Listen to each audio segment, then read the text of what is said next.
today we got to play Rauha. So this is a tableau building card drafting game. But before we get into it, don't forget to hit the subscribe button and the notification bell because board games are amazing. And that's what we do here at Legends of Nirvana. Now, Randy, can you tell us a little bit more about this game? I will. First of all, though, you look extremely beautiful, and I look like a total slob over here just wearing our logo shirt. Well, that's because I'm being festive because it's July 4th weekend, and I'm glad I live in America. All right.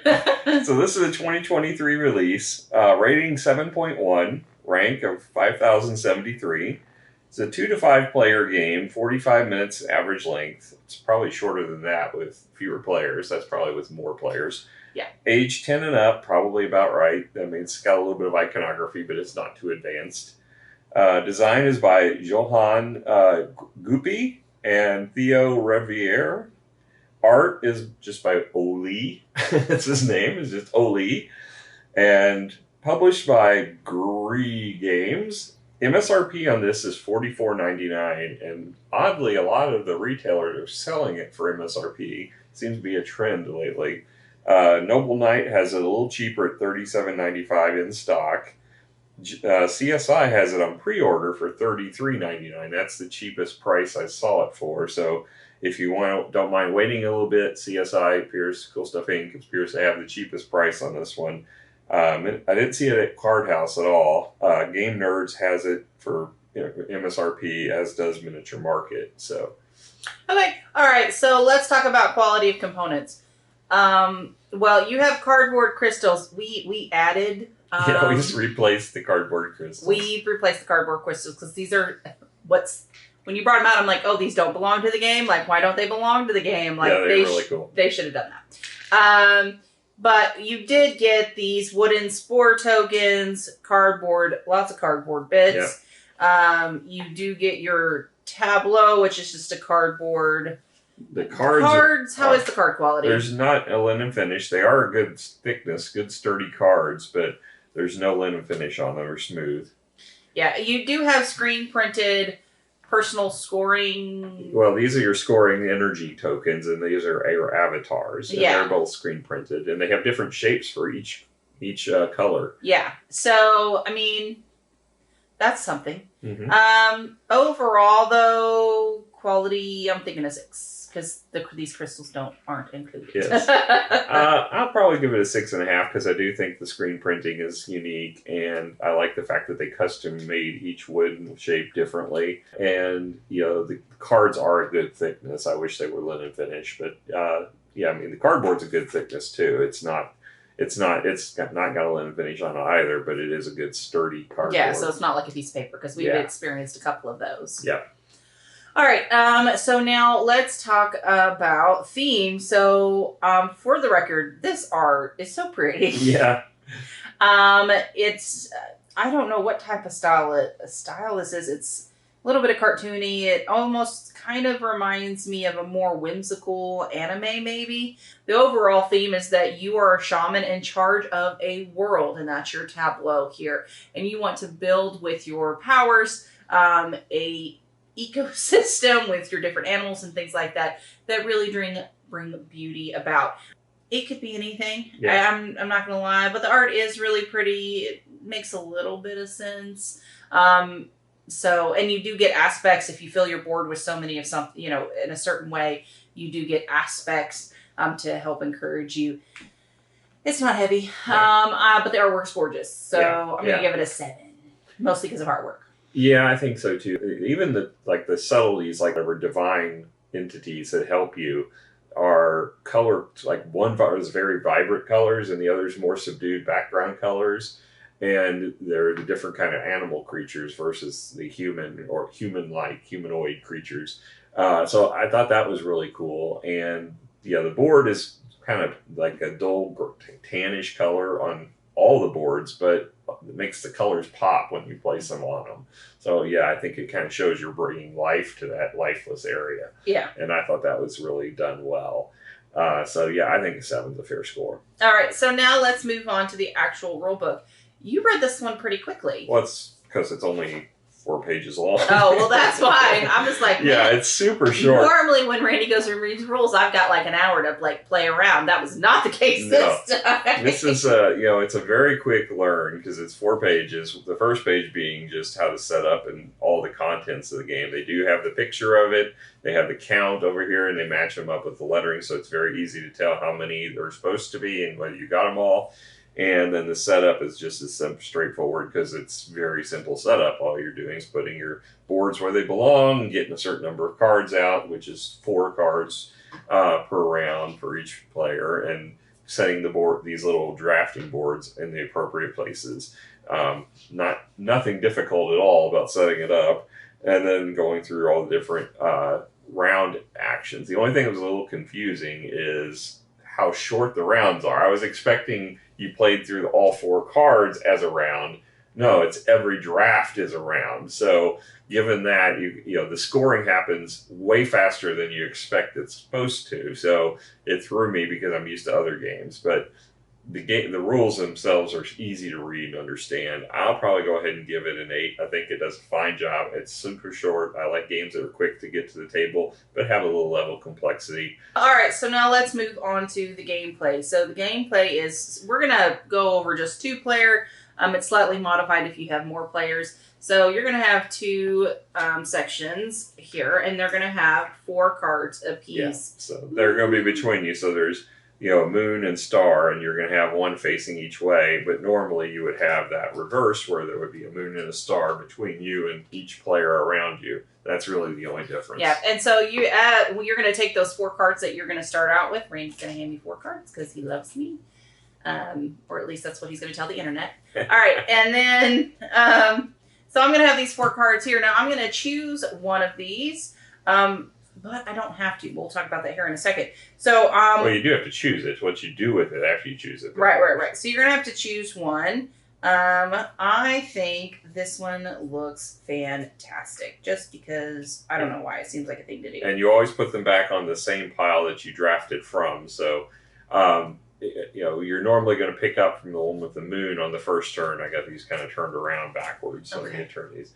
But basically, you have a cost in the bottom left corner that tells you how many crystals you have to pay for the card. In many cases, it's 0.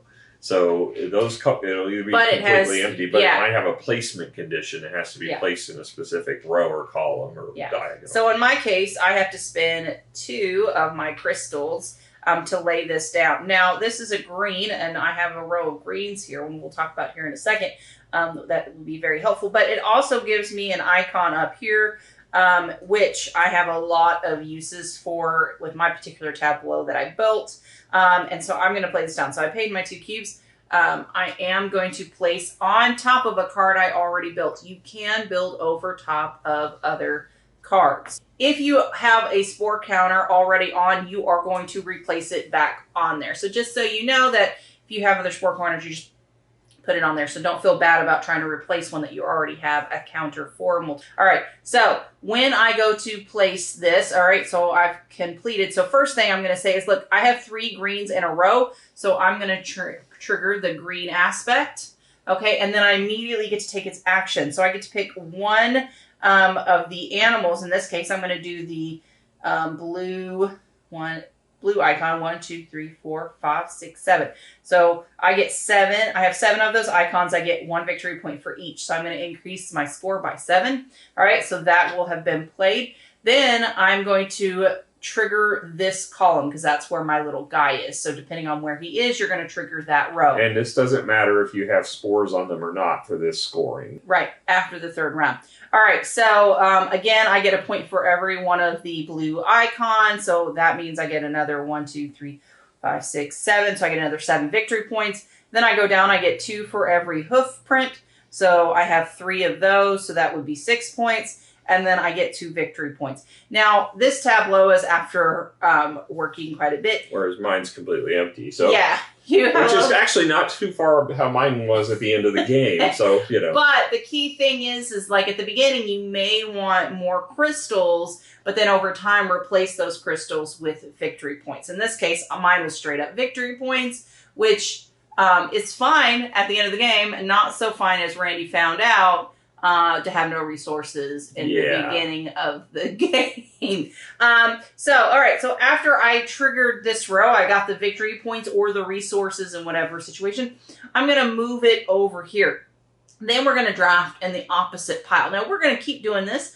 We're going to do a total of 3 cards out of the 4 we're going to draft, and then we're going to end up in the corner. Now, when the corner hits, I'm going to trigger that aspect again, whatever I ended up triggering when I placed that card. So I'm going to trigger it again, whether I did it this round or not. And then I'm going to trigger everything that has a spore counter, which in my case is the entirety of the board.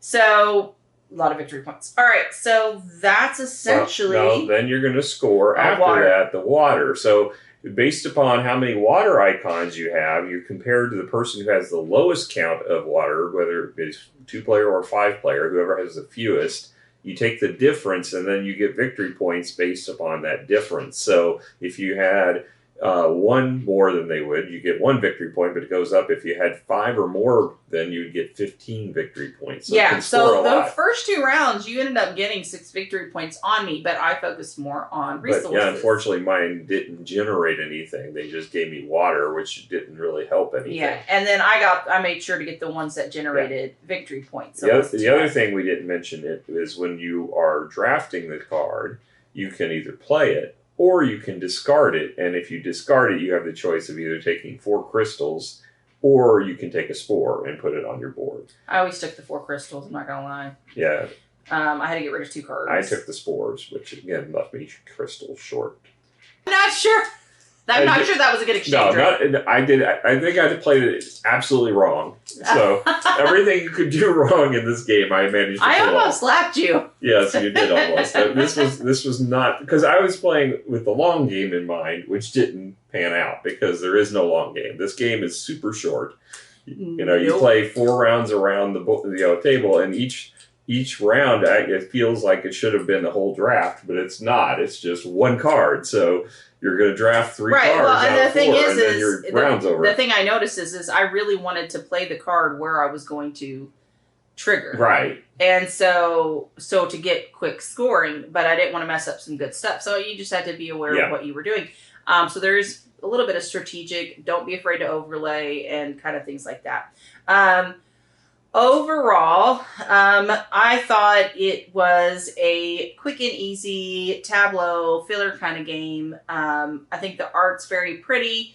I do think there's a lot of iconography. I don't know what age level I would introduce this at. I don't think Sarah's quite old enough, but not by much. I'd give her a year or 2, so maybe around 10 to 12 for this game, just because it's a lot of iconography. Other than that, score-wise, I think I'm going to give it a 6.5. I think it was a good little game. I think it was cute. I think it was fun. I think it's a quick filler. There's a little bit of strategic to it. And it's really fast, so it's a good, filler. Yeah. I'm probably going to give it a 7 just because there aren't too many games in this short niche like this that have this level of detail as far as things to do in it. Now, what I will say is I do think because it is as short as it is, you can easily get into runaway leader syndrome because it's very hard. If you make some bad decisions, there's not enough time to come back from them. So I think that you've got to be aware that this is just a quick game to get through, play once, and if you want to play it again, that's fine. But when you play it, there's a good chance if you're behind, you're probably not going to catch up. Well, I don't know about that. I mean, you were ahead of me the first 2 rounds. But that's because I didn't have any resources. I traded it all in for quick hits on victory points without getting any resources. If you get that scenario like I was in, there's no catching up. Because you want to keep up with the resources so you can still build other things. Because, I got hit with some really good cards that would have benefited me, but it cost 6 crystals to buy them or that kind of thing. And I didn't have any crystals. So, but alas, I did. Yes, you did. So I'm saying, it's one of those things, if you get behind on it generating victory points because you didn't build the right cards up front or you just didn't get them, you could get into a bad situation. But it is a quick game that has more depth to it than what you would typically see in a quick game. Okay. All right, guys. Well, thank you so much for joining us. We had an absolute blast, and hopefully you'll come hang out with us again. We'll catch you guys later. Bye.